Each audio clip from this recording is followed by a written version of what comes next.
I didn't know it. I'll be honest with you. I was a very young man, maybe 5 years of age, and it was during Depression, and the lady came over asking with the gunny sack, wanting to sell something to get $1 to feed her family some milk.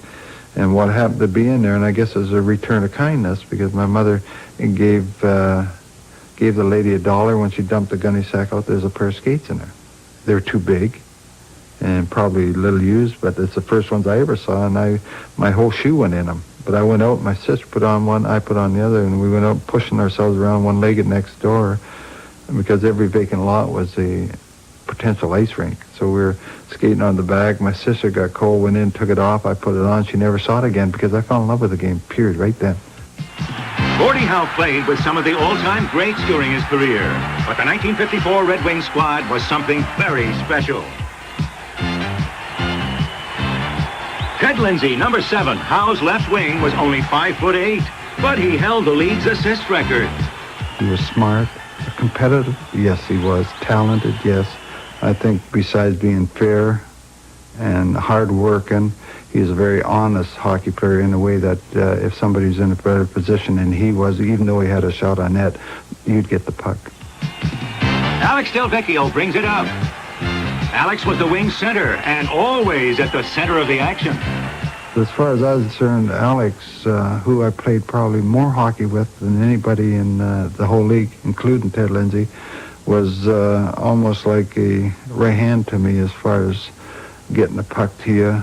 I know I played through the years, and I analyzed him pretty well. When he got into problems, when there's 2 or 3 guys around him, you keep going because the puck will get to you.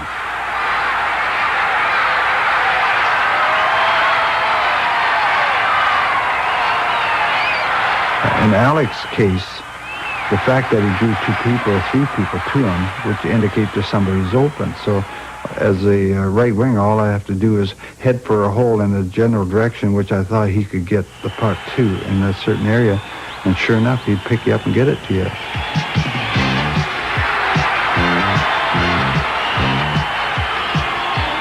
Defenseman Red Kelly, number 4, one of the best ever.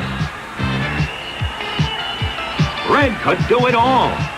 If you say what contribution, Red killed penalties. He played the power play. He played up in front. He was just Mr. Ready and steady. He was a material that made championships, is what Red was. This great Detroit club, with Ted Lindsay leading the way, took Game 1 of the '54 Stanley Cup Final. But the Canadiens, Doug Harvey and Boom Boom Geoffrion, helped Montreal come back in Game 2. This series was going all the way. Game 3. Alex Del Vecchio brings it up ice. He goes to Howe.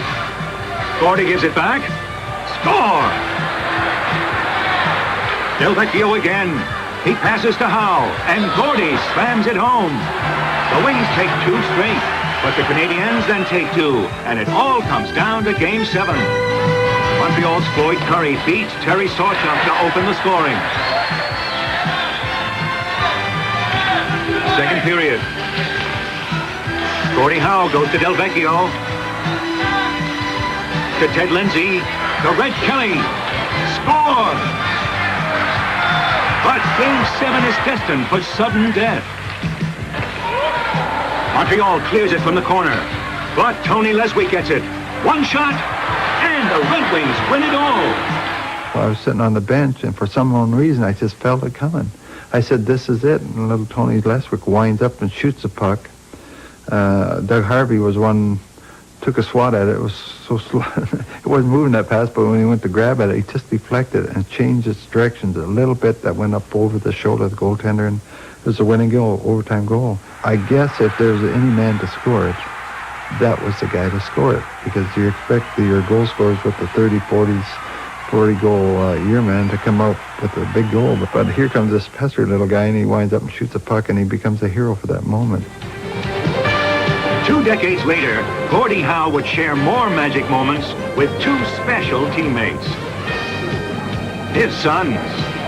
In Marty and Mark, I dreamt about playing with them, and a fledgling WHA came along, and Marty and Mark got drafted, and my name was thrown in the pot, and I went to Houston with them. And I can't tell you, it's what a thrill it was. I don't know how many people have that opportunity to succeed with your kids. When I went on the road, I took half my family with me, which was great.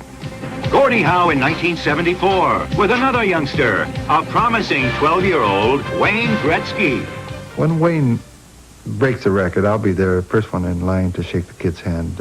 I admire him, and I appreciate everything he's done, and someday he's going to be putting me back in the news because he's going to break everything I ever thought of owning, except the one probably which I'm the most proud of. And I've always wanted that. Ever since I became established in the league, I wanted longevity, which was Dick Clappers at the time, and I think 32 years is going to help me. Gordie Howe, a Magic Man in 1954, and forever, Mr. Hockey.